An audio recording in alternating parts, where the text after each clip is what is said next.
সকলকে আহ্বান করছি অবশ্যই আসবেন। ফিলিস্তিনের নির্যাতিত মুসলমানদের পক্ষে, মুসলিমের পক্ষে, ভারতের নির্যাতিত মুসলমানদের পক্ষে, রোহিঙ্গা নির্যাতিত মুসলমানদের পক্ষে। যেখানে মজলুম সেখানে আমরা মজলুমদের পক্ষে। সকলকে আসার আহ্বান জানাচ্ছি। দল মত নির্বিশেষে সবাই আসবেন ইনশাআল্লাহ। যদি মুসলমান হৃদয়ে মানবতা থাকি করে সবাই আসবেন ইনশাআল্লাহ। সকলকে ধন্যবাদ। ইনশাআল্লাহ আগামীকাল সারা বাংলাদেশের সমস্ত দল মত নির্বিশেষে বিশ্ব মুসলমানকে আমরা আহ্বান করছি। এই প্রোগ্রাম আল্লাহ এবং রসুলের জন্য। এখানে কোনো ব্যক্তি স্বার্থ নাই, কোনো রাজনৈতিক স্বার্থ নাই।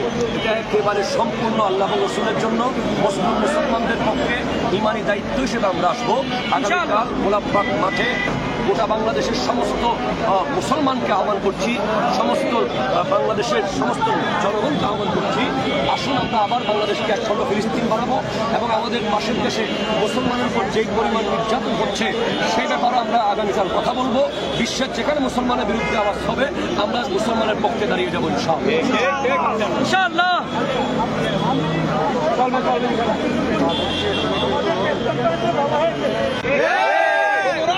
আমরা সেদিকে জামায়াত সবাইকে অনুরোধ করবো, আপনারা আমাদের সমর্থন করতে দেন। আমাদের ঠান্ডা পরিবর্তন হয়েছে শুধুমাত্র এই কারণে, শুধু আমরা এগুলো করবেন আল্লাহ।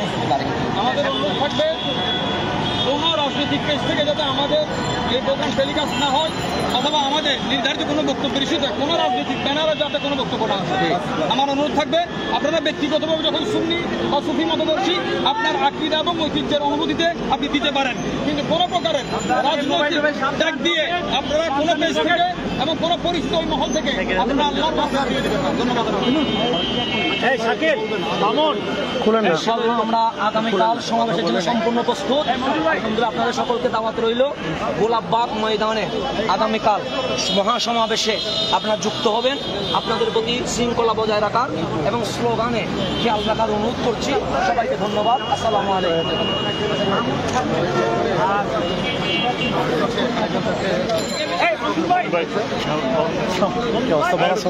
नाम दिला ना अच्छा नाम दिला मासूम रोशी लिखी नहीं अड़ी तरह मामून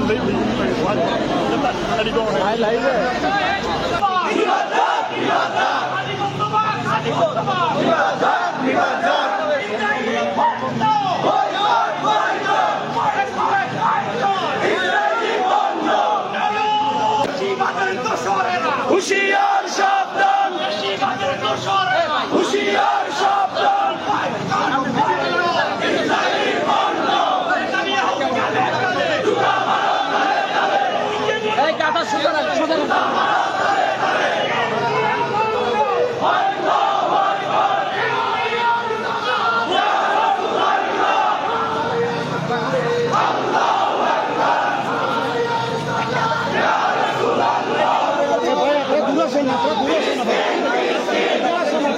ভাই দূরে যান না,